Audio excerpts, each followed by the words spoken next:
എല്ലാവർക്കും നമസ്കാരം. ഞാൻ ഡോക്ടർ നിമിഷ, കുട്ടികളുടെ ഡോക്ടറാണ്. സ്കൂളൊക്കെ തുറന്ന് നല്ല മഴയുള്ള സീസണാണ്. അപ്പൊ എല്ലാ കുഞ്ഞുങ്ങൾക്കും അതികഠിനമായിട്ടുള്ള പനി വരുന്ന ഒരു സമയമായിട്ടുണ്ട്. അപ്പം മിക്ക പാരന്റ്സും നമ്മുടെ ഒ പികളിൽ കാണുന്ന കുഞ്ഞുങ്ങളായാലും പാരന്റ്സ് ഒക്കെ വെറിയഡാണ്. എന്തുകൊണ്ടാണ് പാരസിറ്റമോൾ കൊടുത്തിട്ടും കുഞ്ഞിന്റെ പനി മാറാത്തത്? അതുപോലെ തന്നെ എല്ലാ പനിക്കും ആന്റിബയോട്ടിക്സ് തുടങ്ങണം. അപ്പൊ ഇന്ന് പനിയെ കുറിച്ചാണ് നമ്മൾ ഡിസ്കസ് ചെയ്യാൻ പോകുന്നത്.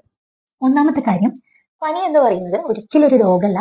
നമ്മുടെ ശരീരത്തിൽ എന്തെങ്കിലും ഒരു വിഷമുണ്ടെങ്കിൽ, നമ്മുടെ ശരീരത്തിൽ എന്തെങ്കിലും ഒരു രോഗാണു കയറി കഴിഞ്ഞാൽ അതിനോട് നമ്മൾ പ്രതിരോധിക്കുന്ന ഒരു മാർഗമാണ് ഈ പനി എന്ന് പറയുന്നത്. അപ്പൊ ബോഡി നമുക്കൊരു സിഗ്നൽ തരികയാണ്. അപ്പൊ നമ്മൾ എന്തൊക്കെ കാര്യങ്ങൾ ശ്രദ്ധിക്കണം? നമ്മുടെ കുഞ്ഞുങ്ങൾക്ക് വളരെ കംഫർട്ടബിൾ ആയിട്ടുള്ള ഡ്രസ്സ് തന്നെ നമ്മൾ ധരിച്ചു കൊടുക്കണം. ഒരുപാട് ടൈറ്റ് ആയിട്ടുള്ള ഡ്രസ്സ്, അല്ലെങ്കിൽ ഒരു കുട്ടിക്ക് തണുപ്പ് വരാതിരിക്കാൻ വേണ്ടിയിട്ട് 3-4 ഡ്രസ്സ് ഇട്ട് കൊടുക്കേണ്ട യാതൊരുവിധ ആവശ്യമില്ല.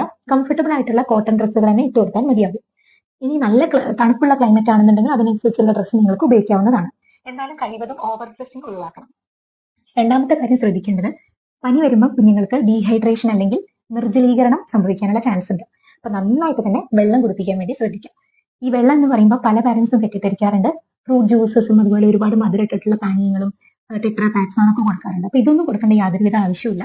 അത് കൊടുക്കുമ്പോൾ കുട്ടികൾ കൂടുതൽ ഡീഹൈഡ്രേഷനിൽ പോവുകയാണ് ചെയ്യുക. അപ്പൊ ഏറ്റവും ബെറ്റർ ആയിട്ടുള്ളത് വീട്ടിൽ അവൈലബിൾ ആയിട്ടുള്ള കഞ്ഞിവെള്ളമോ അല്ലെങ്കിൽ ഇളനീരോ കൊടുക്കുന്നതാണ് ഏറ്റവും ഉത്തമം. മൂന്നാമത്തെ കാര്യം എന്ന് പറയുന്നത് പാരസിറ്റമോൾ കൊടുക്കുന്നതിനെ കുറിച്ചാണ്. എപ്പോഴും പീഡിയാട്രിഷ്യൻ പ്രിസ്ക്രൈബ് ചെയ്തിട്ടുള്ള ഡോസിൽ തന്നെ പാരസിറ്റമോൾ കൊടുക്കാൻ വേണ്ടി ശ്രദ്ധിക്കണം. വീട്ടിൽ ഒന്നിൽ കൂടുതൽ കുഞ്ഞുങ്ങളുണ്ടെങ്കിൽ ഓരോരുത്തരുടെയും ഡേറ്റിന് അനുപാതികമായിട്ടുള്ള ഡോസ് വേണം കൊടുക്കാൻ. ഒരിക്കലും ഒരു കുഞ്ഞിന്റെ സെയിം സിറപ്പ് മറ്റേ കുഞ്ഞിന് അതേ അളവിൽ കൊടുത്തുകൊണ്ട് പനി മാറണം എന്നില്ല. അടുത്ത കാര്യം എന്ന് പറയുന്നത്, ഇപ്പൊ ഒരുപാട് സിറപ്സ് അവൈലബിൾ ആണ്. ഇക്കോജിസിക്, മഫിനമിക് ആസിഡ്, അങ്ങനെ ഒരുപാട് സിറപ്പുകളുണ്ട്. ഇതൊക്കെ അതികഠിനമായ പനിക്ക് കൊടുക്കുമ്പോൾ ഡോക്ടറുടെ പ്രിസ്ക്രിപ്ഷൻ കിട്ടിയതിനു ശേഷം മാത്രം കൊടുക്കാൻ വേണ്ടി ശ്രമിക്കാം. മറ്റൊരു കാര്യം എന്ന് പറയുന്നത് ലിപ്പിഡ് സ്പോഞ്ച് അല്ലെങ്കിൽ കുഞ്ഞിനെ നനച്ചു തുടക്കുന്നതിനെ കുറിച്ചാണ്. നല്ല പനിയുള്ള കണ്ടീഷനിലെ കുഞ്ഞുങ്ങളെ 28 മുതൽ 30 ഡിഗ്രി സെൽഷ്യസ് വരെയുള്ള ചൂടുവെള്ളത്തിൽ നനച്ചു തുടയ്ക്കുന്നതാണ് ഏറ്റവും ഉത്തമം. ഒരിക്കലും തണുത്ത വെള്ളം കൊണ്ട് കുഞ്ഞിനെ നനച്ചു തുടയ്ക്കാതിരിക്കുക. നനച്ചു തുടയ്ക്കുമ്പോൾ ഹെഡ് ടു ടോ എന്ന് പറയുമ്പോൾ തല മുതൽ കാല് വരെ നന്നായിട്ട് തുടയ്ക്കുക. തുടയ്ക്കുമ്പോൾ കക്ഷത്തിലും നെക്കിന്റെ താഴെ ജനീറ്റൽ ഏരിയ, ഇവിടെയൊക്കെ സ്വകാര്യ ഭാഗങ്ങളിലൊക്കെ നന്നായിട്ട് നനച്ചു തുടയ്ക്കാൻ വേണ്ടി ശ്രദ്ധിക്കണം. വേറൊരു കാര്യം ശ്രദ്ധിക്കേണ്ടത്, കുട്ടികളെ കഴിവതും പനിയുള്ള സമയത്ത് സ്കൂളിൽ വിടാതിരിക്കാം. അതിന് പറയുന്ന 2 കാരണം എന്ന് പറഞ്ഞാൽ, ഒന്ന്, കുഞ്ഞ് ഓൾറെഡി ഡിസ്കംഫേർട്ട് ആയിരിക്കും, ഡീഹൈഡ്രേറ്റഡും ആയിരിക്കും. അപ്പൊ അത് കുട്ടിക്കുള്ള ക്ഷീണം കുറയ്ക്കാൻ വേണ്ടി ബെറ്റർ സ്കൂളിൽ വിടാതിരിക്കാം.